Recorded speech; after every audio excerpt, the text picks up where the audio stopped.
어떤 할머니가 칠순이신데, 칠순이 되니까 이제 자녀손들이 막 축하하러 올 거 아니겠어요? 그런데 자녀손들이 온다는 이야기를 듣고 이 칠순을 맞이하는 할머니가 며칠 전서부터 장을 보고 밭에 가서 작물들을 정리를 하셔가지고 그래서 음식을 만듭니다. 칠순이 당일인 그날에도 아침서부터 이 할머니는 음식을 만듭니다. 저녁 때, 오후가 되고 저녁 때가 되니까 자녀손들이 막 몰려오는 거죠. 손자, 손녀들도 오고. 그래서 자기들끼리 만나서 반갑다, 하여튼 난리가 났습니다. 그 가족 가운데 잔치가 벌어지고, 그래서 같이 안부도 묻고 즐거워하고 웃고 TV도 보고 저녁도 먹고 그랬어요. 그런데 저녁 식사를 다 마친 다음에 근데 설거지하러 가는 자녀손들이 아무도 없어요. 결국은 칠순을 맞이한 그 할머니가 부엌에서 덜그덕거리면서 설거지하고 계셨다. 웃지 못할 얘기죠. 어떻게 보면 우리가 지금 보내고 있는 성탄절이 그런 거 아닐까요? 정작 성탄절은 있는데 성탄하신 예수님은 보이지 않는, 산타클로스 할아버지 얼굴은 수도 없이 보고, 카드에서 보고, 상점에 붙어있는 그런 그림에서 수도 없는 산타클로스 할아버지의 얼굴은, 그 모습은 우리가 보는데 예수님을 찾을 수가 없어요. 정작 2000년 전 이 땅에 왕좌를 버리시고 하늘 영광을 버리시고 날 위해서 이 땅에 오신, 성육신하신 그 예수님의 모습은 어디에도 찾을 수가 없고 산타클로스 할아버지의 얼굴만 보이는 거예요. 선물만 보이는 것입니다. 연말에 받을 보너스만 생각이 나는, 휴일에 호캉스 어디로 갈까, 어떤 호텔에서 우리가 우리 가족들을 잘 놀까, 그것만 생각나는 그런 성탄절이 된 것은 아닌가, 우리가 그런 생각을 해봅니다. 그래서 오늘은 진정한 성탄절의 의미를 생각해보고 우리가 그 성탄절을 어떻게 맞이해야 되는지 다시 한번 정리해 볼 수 있는 그런 시간이 될 수 있기를 바랍니다. 덴마크의 실존주의 철학가가 있죠. 굉장히 유명하신 분입니다. 종교 사상가이기도 하죠. 키에르 케고르라고 하는 그분이 왕과 시골 처녀의 사랑이라고 하는 단편 하나를 발표했습니다. 어떻게 보면 지금 우리 이 시대를 살아가고 있는 그리스도인들에게 경고하는 메시지 같기도 합니다. 어떤 이야기냐면, 어느 왕이 시골을 순회했습니다. 그러다가 시골 어떤 처녀를 만났는데 너무 예쁜 거예요. 한눈에 빠졌습니다. 그래서 이 시골 처녀와 결혼하려고 합니다. 그래서 신하에게, 동행하던 신하에게 물어봤습니다. 이 시골 처녀와 결혼하고 싶다. 이 시골 처녀를 내가 왕궁으로 데려가면 안 될까? 그랬더니 신하가 안 됩니다. 그러면 내가 그 시골에 가서 이 처녀와 결혼할까? 그것도 안 됩니다. 그랬더니 그 왕이, 그러면 내가 이 왕관을 포기하겠다. 단편 이야기죠. 여러분, 성탄절은 그런 의미입니다. 왕이신 성부 하나님께서 왕좌를 버리시고 하늘 영광을 버리시고 이 땅에 인생의 모습을, 인간의 몸을 입으시고 성육신하신 그 사건이 바로 왕좌를 버리고 시골 처녀에게 결혼하기 위해서 내려간 그 왕과 같이 왕좌를 버리시고 이 땅에 오신 그 사건이 바로 성탄, 거룩한 탄생이 아니겠습니까? 그것이 성탄절의 기본적인 의미입니다. 그래서 성경을 보면 천사들이 그렇게 성탄절에 이렇게 메시지를 보냈습니다. 무서워 말라, 보라 내가 온 백성에게 미칠 큰 기쁨의 좋은 소식을 너희에게 전하노라. 그러니까 성탄은 큰 기쁨의 좋은 소식. 전사들의 찬송이 있습니다. 지극히 높은 곳에서는 하나님께 영광이요 땅에서는 기뻐하심을 입은 사람들 중에 평화로다. 누가복음 2장 10절은 큰 기쁨의 좋은 소식이라 그래 말했습니다. 그러니까 성탄은 복음이라는 얘기죠. 거룩한 탄생은 복음입니다. 우리를 살리신 복음. 하늘아버지께서 보좌를 버리시고 낮고 천한 우리를 위해서 인생의 모습으로 이 땅에 찾아오셔서 그래서 십자가에 달려 죽으시고 날 구원하신 그 사건이 예고된 날, 이것이 바로 성탄절이라고 성경은 우리에게 말씀하고 있습니다. 모든 고난이 끝나고 죄악이 영속되고 그리고 하늘 평안을 우리에게 맛보게 하신 그날이 바로 성탄절이라고 성경은 우리에게 가르쳐주고 있습니다. 성탄이 복음입니다. 예수께서 이 땅에 오셨다는 그 엄청난 기쁨의 소식을 전한 그 성탄이 바로 복음인 것입니다. 이 복음의 날에 기뻐하고 감사하고 영광을 돌리고 함께 예배하는 모든 이 땅의 그리스도인들이 되시기를 주님의 이름으로 축원합니다. 이사야 선지자는 예수께서 이 땅에 오시기 수백 년 전에 이사야서 9장 1절에 이렇게 말했습니다. 전에 고통하던 자에게는 흑암이 없으리로다. 전에 고통하던 자에게는, 그러니까 예수께서 이 땅에 성탄하시기 이전에는, 전에는 고통이 있었지만, 전에는 흑암이었지만 예수께서 이 땅에 찾아오셔서 모든 죄악과 모든 어두움을 다 물리쳐 주시고 십자가 보혈의 능력으로 모든 고난 가운데 우리를 구원해 주시고, 그래서 이전에는, 예수 오시기 이전에는 이 땅에는 흑암이 있고 고통이 있었지만, 그러나 예수께서 이 땅에 오셔서 어둠을 몰아내 주시고 우리 가운데 소망을 주셨다. 기쁨이 회복되게 해주셨다. 이것이 바로 성탄의 의미라고 이사야 선지자는 우리에게 가르쳐주고 있는 것입니다. 그래서 오늘은 이 하나님의 말씀을 우리가 함께 묵상하면서 성탄의 진정한 의미를 살펴보고 저와 여러분 모두도 감사와 은혜가 넘치고 소망이 회복되는 그런 성탄절, 그런 절기가 되시기를 다시 한번 주님의 이름으로 축원합니다. 첫 번째는 우리 본문 말씀 함께 10절을 보겠습니다. 10절 말씀을 보면 그들이 별을 보고 매우 크게 기뻐하더라. 동방박사들의 이야기입니다. 동방박사가 별을 보고 매우 크게 기뻐했다. 여러분, 성탄절은 크게 기뻐하는 절기입니다. 크게 기뻐하고 하나님께 찬양하고 영광을 돌리고 예배하는 그런 절기가 바로 성탄절이 되는 줄로 믿습니다. 첫사람 아담은 우리에게서 기쁨을 빼앗아갔지만 두 번째 아담 예수께서는 우리에게 그 기쁨을 회복시켜 주신 그런 분이시라는 것이죠. 오늘 성경을 보면 본문 가운데 9절 10절 말씀에 동방박사는 예수님의 탄생지를 가리키는 별만 보고도 기뻐했다, 그렇게 말해요.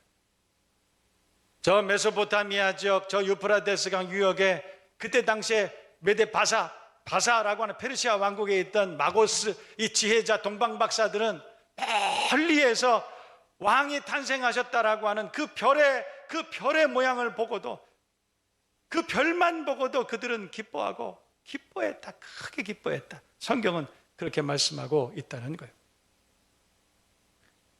누가복음 1장 44절 이하의 말씀을 보면 세례 요한은 아직 태중에 있을 때, 그러니까 세례 요한은 예수님의 사촌이죠.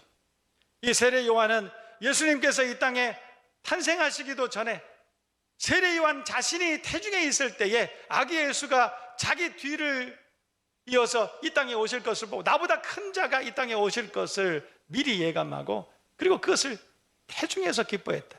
그 엘리사벳이, 세례 요한의 어머니였던 엘리사벳이 그렇게 말했다고 그럽니다. 아이가 내 복중에서 기쁨으로 뛰어놀았다. 기쁨으로 뛰어놀았다. 여러분, 세상 많은 사람들은 흥청망청 성탄절의 의미도 알지 못하고 그러지만, 그러나 우리는 성탄절 그 의미를 분명히 알고, 선물 때문에 기뻐하는 것이 아니라, 연말 보너스 때문에 기뻐하는 것이 아니라, 휴일이 겹쳐져서 며칠 더 쉴 수 있는 것, 그것 때문에 기뻐하는 것이 아니라, 모든 죄악 가운데 나를 구원해 주시고 그리고 내게 소망을 다시 회복시켜 주신, 나를 구원하신 그 하나님의 놀라우신 은혜를 기억하고 성탄절을 진심으로 기뻐하고 감사할 수 있는 저와 여러분 모두가 되어야 할 줄로 믿습니다. 저는 성탄절만 되면 늘 생각나는 것이 하나 있어요. 20여 년 동안 성탄절만 되면 꼭 기억나는 사건이 있어요. 20여 년 전에 제가 어느 교회 부목사로 있던 때입니다. 그런데 그 교회에서 24일 성탄 전야제 마치고 25일 성탄절 예배를 드려야 하는 그날에, 저는 그날에 젊은 제가 장례를 2번이나 했던 기억이 나요. 하루에, 그것도 성탄절에 장례를 2번이나 치렀기 때문에 저는 20여 년 전이었지만 지금까지도 그 사건이 성탄절만 되면 생각이 나요.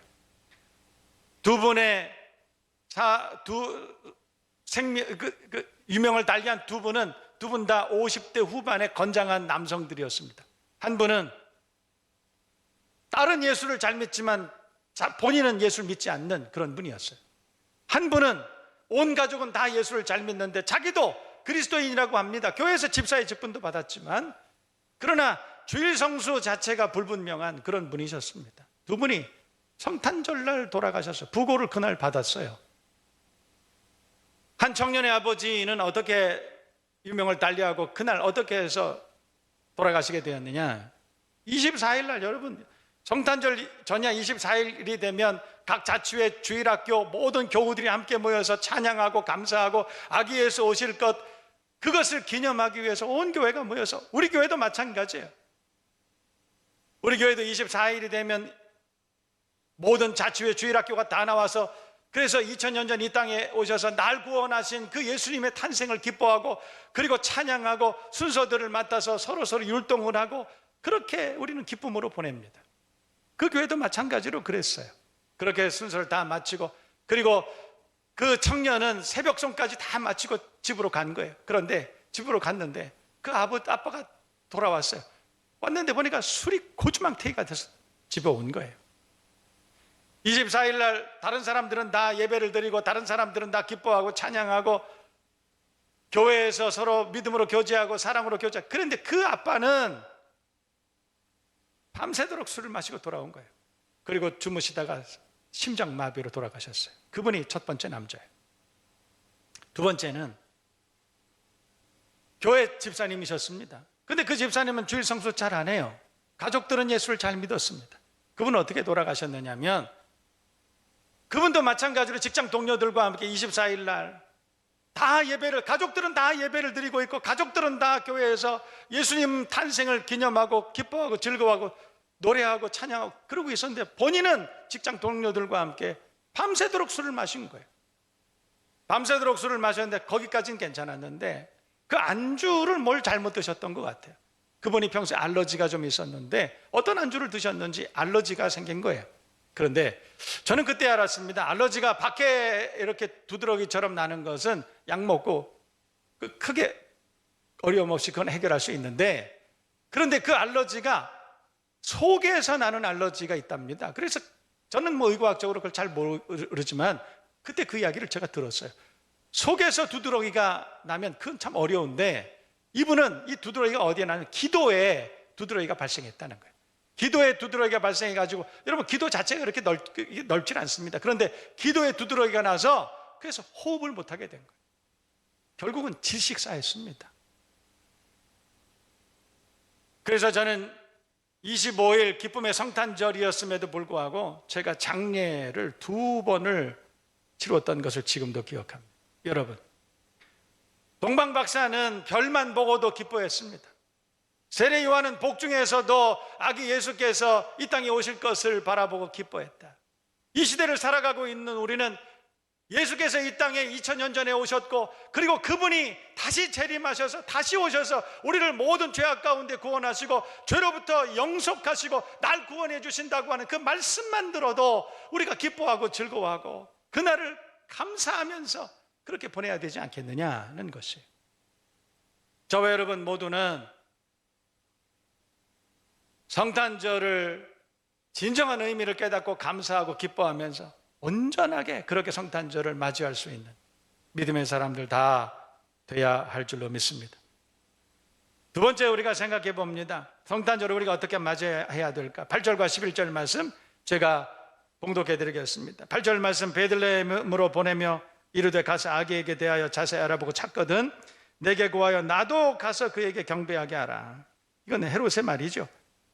또 11절 말씀을 보겠습니다. 11절 말씀 보면 집에 들어가 아기와 그의 어머니 마리아가 함께 있는 것을 보고 엎드려 아기께 경배하고 동방박사 이야기죠. 여러분 성탄절은 예배하는 날입니다.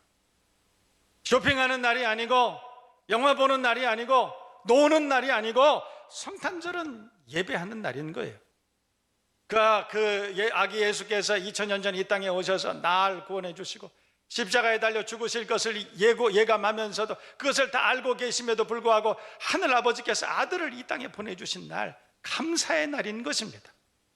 뿐만 아니라 그 예수께서 다시 오실 것이라고 우리에게 예고하셨는데 다시 오실 그 예수님을 기대하면서 우리가 감사함으로 드려야 되는 예배의 날 그것이 바로 성탄절인 것입니다.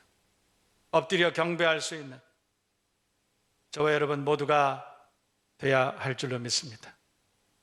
오늘 성경에 헤롯 왕이 내가 아기 예수께 아기 왕께 내가 경배해야 되겠다 그 말에 그 배경은 그렇습니다. 여러분, 제가 좀 전에 소개해드린 것처럼 동방박사는 그때 당시에 바사 페르시아 왕국이죠. 그때 당시에 페르시아라고 하는 제국의 그때 그 제국의 제사장이었습니다. 마고스라고 지혜자, 현자였었습니다. 그런데 이 마고스가 어느 날 이 대제국의 제사장, 엄청나게 높은 신분의 사람이 작은 나라 유대 땅에 온 거예요. 난리가 났죠. 그 땅을 통치하고 있었던 왕이었던 헤롯이 그 소식을 들었습니다. 여러분, 작은 나라의 왕이었던 헤롯 왕이 그때 당시 엄청난 큰 제국의 높은 지위의 마고스가, 제사장이 자기 땅으로 왔다는, 그것도 3명이나 자기 땅에 왔다는 거예요. 그러니 아무리 늦은 밤이라 할지라도 그 왕을, 그 제사장들을 영접하지 않을 수가 없었을 것입니다. 그래서 이 제사장들을 영접을 했는데, 그 영접한 그 사람들이 뭐라고 얘기를 했느냐면, 마태복음 2장 2절에 보면 유대인의 왕으로 나신 이가 어디 계시뇨? 이렇게 왕에게 물어봤어요. 사실은 왕은 자기잖아요. 헤롯 왕은 자기가 왕이지 않습니까? 그런데 그 큰 나라의 제사장이었던 이 마고스가, 지혜자들이 자기에게 찾아와서 이 유대 땅에 나신 왕이 있는데 그 왕이 어디 계시뇨? 이렇게 물어봤다는 거예요. 이것은 큰 사건입니다. 헤롯 왕에게는 엄청난 사건이었어요. 그래서 오늘 8절 말씀을 보면 베들레헴으로 보내며 이르되 가서 아기에 대하여 자세히 알아보고 찾거든 내게 고하여 나도 가서 그에게 경배하게 하라. 그렇게 얘기했다는 것입니다. 어쨌든 헤롯 왕도 아기 예수 탄생하신 것을 주목하면서 그에게 경배해야 되겠다. 동방박사도 마찬가지죠. 함께 경배해야 되겠다. 그렇게 말했다는 것입니다. 여러분, 성탄절은 경배하는 날입니다. 예배하는 날입니다. 여러분 모두가 2000년 전 이 땅에 오셔서 우리를 구원하신 그 은혜를 기억하고 감사하고 하나님 앞에 온종일 예배할 수 있는 그런 예배의 날이 다 되시기를 주님의 이름으로 축복합니다. 저는 개인적인 소망 하나 있어요. 그것이 이루어질지, 아마 이루어질 것 같긴 한데, 성탄절이 되면 모든 함께 할 수 있는 그런 교우들과 함께 이렇게 우리처럼 많이 모이지 말고 작은 소예배실 같은 공간 안에서 챔버 오케스트라 같이 그런 분들 함께 모시고, 또 우리 모든 교우들이 우리가 할 수 있는 모든 악기들을 다 가지고 와서 어떤 분은 입으로 찬양하고 어떤 분은 악기로 찬양하고, 그래서 하루 종일 간증하고 기뻐하고 감사하고, 또 찬양하는 그 찬양을 우리가 함께 감상하기도 하고, 하루 종일 우리가 함께 그렇게 나눌 수 있는 그런 날이 있으면 좋겠어요. 제가 그런 날을 다시 한번 디자인해 보도록 그렇게 하겠습니다. 성탄절은 예배하는 날입니다. 예배를 통해서 하나님 앞에 영광을 돌리고, 그리고 예배를 통해서 기쁨과 은혜가 회복되는 그런 날 다 되시기를 다시 한번 주님의 이름으로 축복합니다. 축원합니다. 마지막으로 우리 함께 11절 함께 볼까요? 우리가 어떻게 성탄절을 맞이해야 되느냐. 집에 들어가 아기와 그의 어머니 마리아가 함께 있는 것을 보고 엎드려 아기에게 경배하고, 동방박사들이 어떻게 했느냐면 보배합을 열어서 황금과 유향과 몰약을 예물로 드리니라 그랬습니다. 동방박사들은 참된 성탄을, 거룩한 탄생을 맞이하기 위해서 저 멀리 바사 땅에서부터 낙타를 타고 수도 없는 날들을 걸어서 동방의 왕으로 탄생하신 그 예수님을 맞이하기 위해서 황금과 유향과 몰약을 가지고, 그리고 예수님의 탄생을 기념하기 위해서 왔습니다. 진정한 감사죠. 저는 그렇게 생각합니다. 성탄절이 됩니다. 성탄절이 되면 헌금도 하고 사람들이 다 예물을 가지고 주님 앞에 나옵니다. 그러나 진정한 예물, 정말 주님께서 기뻐하시고 주님께서 기대하시는 그런 마음의 예물, 우리 내면의 중심의 예물은 뭘까? 그런 생각을 해보게 됩니다. 성탄절이 되면 생각나는 한 이야기가 있습니다. 그 이야기를 저와 여러분 함께 나누고 오늘 말씀을 마칠까 합니다. 네 번째 동방박사라고 하는 그런 이야기입니다. 프린스턴 대학교의 문학교수였던 헨리 벤 다이크라고 하는 분이 쓴 네 번째 동방박사라고 하는 책의 이야기입니다. 고대로부터 내려오는 전설을 기초로 해서 그래서 정리해 놓은 책이라고 그럽니다. 페르시아의 바사의 별을 함께 연구하던 동방박사들 중에 알타반이라고 하는 사람이 있었다고 그럽니다. 이 동방박사가 우리는 3명이었다고 그렇게 우리는 성경을 통해서 우리는 그렇게 알고 있습니다. 그런데 이 책에서 역사적인 어떤 다른 사료들을 통해서 다시 한번 구성해 보기로는 이 동방박사가 3명이 아니라 4명이었다는 거예요. 그런데 그 중에 한 사람이 알타반인데, 이 동방박사들이 어느 날 별을 연구하다가 문득 광명한 별이 나타남을 보고 메시아가 이 땅에 온다. 그러니까 메대의 왕도 아니고 유대의 왕도 아니고 온 세상의 왕이 이 땅에 오신다라고 하는 것을 별을 보고 알았다는 것입니다. 그래서 이 동방박사 4명이 예물을 준비해서 함께 경배하러 가자 약속을 했습니다. 그런데 이 4번째 동방박사였던 알타반은 왕께 드릴 예물을 준비합니다. 청옥과 루비와 진주를 준비했습니다. 그래서 잘 준비를 해서 그래서 동방박사들과 함께 만나기로 한 장소로 그렇게 출발을 합니다. 그런데 출발하다가 가다가 약속 장소로 가고 있는데 종려나무 아래에 쓰러져 있는 어떤 환자를 만났다는 거예요. 이 환자는 강도를 만나서 다 뺏기고 몸을 많이 상한 그런 환자였습니다. 너무 불쌍하죠. 사경을 헤매고 있었습니다. 그냥 갈 수가 없어서 그래서 약을 발라주고 자기가 오랜 여행을 준비하기 위해서 약을 준비하고 또 그 빵과 물을 준비하고 그랬었는데 그것을 다 그 사람에게 나누어 줬어요. 그리고 그를 살펴주었습니다. 그가 어느 정도 회복되는 것을 보고 그는 다시 3명의 친구가 기다리고 있는 그곳으로 부지런히 도착을 했습니다. 그런데 이 알타반이 세 친구를 만나러 도착을 해보니까 이미 세 친구는 출발한 다음이었습니다. 그래서 부지런히 이 세 친구를 따라서 별을 보고 동방으로 베들레헴으로 도착합니다. 그런데 베들레헴에 도착해 보니까 아기 예수님은 헤롯을 피해서 이미 애굽으로 떠난 뒤였다는 거예요. 허탈감에 빠져 있는데 갑자기 말발굽 소리가 그리고 비명소리가 들려옵니다. 갓난아이 울음소리가 들렸습니다. 급히 달려가 보니까 한 여인이 젖먹이를 가슴에 안고 비명을 지르고 있었습니다. 여러분, 이 소설 이야기지만 누구겠습니까? 이 여인은 아마도 예수님의 어머니 마리아가 아니었을까? 이야기는 예수님이 아니었을까? 헤롯의 군인들이 어린아이에게 칼을 겨누고 찌르려고 합니다. 알타반은 황급히 예수님께 드리려고 준비했던 청옥을 꺼내서 군인에게 주고 그리고 그 아이를 구해냅니다. 그는 아기를 구했지만 왕께 드리려고 했던 한 가지 예물을 이미 써버리고 말았습니다. 알타반은 다시 아기 예수님을 찾아서 애굽으로 달려갑니다. 이곳저곳 찾아다니던 그는 여러 명의 불쌍한 사람들을 만납니다. 예수님을 찾아서 왕을 찾아서 알타반이 그렇게 헤매고 있는 중에 그는 그 어려운 사람들을 많이 만나고 또 하나의 예물인 루비를 팔아버리고 말았습니다. 그것을 빈민촌의 사람들과 다 나누었습니다. 그러나 뒤늦게 예수님께서 다시 유다 나라로 돌아가셨음을 알았습니다. 그러는 사이에 33년이라는 세월이 흐릅니다. 이 알타반은 평생을 왕이신 메시아로 이 땅에 오신 예수님을 찾아서 구도자 같은 인생을 살았던 것입니다. 그러나 그는 마지막 보물이었던 왕께 드릴 마지막 예물이었던 진주만은 간직하고 있었습니다. 그것만은 왕에게 꼭 드려야 되겠다 결심했기 때문에 그랬습니다. 그래서 알타반은 다시 예루살렘으로 돌아옵니다. 왕을 찾습니다. 그런데 그가 그토록 애타게 찾던 왕이신 예수가 십자가에 달려 돌아가신다는 소식을 듣게 됩니다. 그는 정신없이 골고다 언덕으로 달려갔습니다. 그런데 그 앞에 한 소녀가 채찍에 맞으면서 노예로 끌려가는 비명소리를 듣게 됩니다. 그는 자신도 모르게 왕에게 드리려고 했던 마지막 예물이었던 그 진주를 그 병사에게 주고 소녀를 구출하고 말았습니다.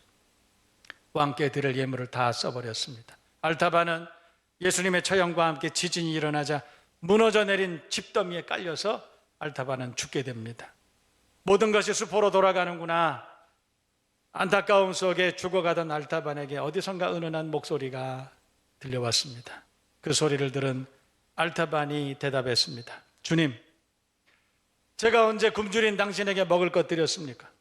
주님, 제가 언제 목마른 당신에게 마실 것을 드렸습니까?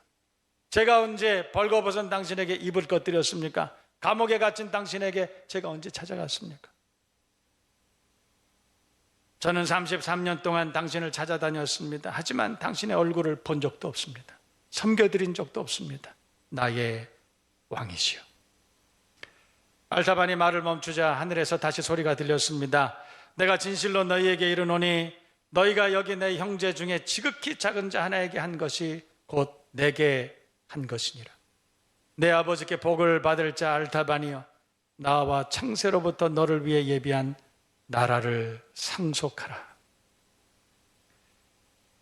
알타반은 그가 그토록 뵙기 원했던 주님의 음성을 듣게 되었습니다. 죽어가는 알타반의 얼굴 위로 놀람과 기쁨과 감사의 광채가 잔잔히 떠올랐습니다. 이것이 네 번째 동방박사라는 책의 줄거리입니다. 알타반은 이 세상에서 예수님을 만나려고 먼 길을 찾아 헤맸지만, 구도자의 인생을 살았지만, 믿음으로 살려고 애를 썼지만 그는 예수님을 직접 만나지 못했습니다. 그러나 그는 어느 곳이든 어느 순간이든 예수님께서 기뻐하시는 삶을 살았다는 것이에요. 황금과 유향과 모략을 주님께 드리는 것이 중요합니다. 청옥과 루비와 진주를 주님께 드리는 것이 중요합니다. 많은 헌금을 하나님 앞에 하는 것도 중요합니다. 그러나 정말 주님께서 원하시는 건 뭘까요?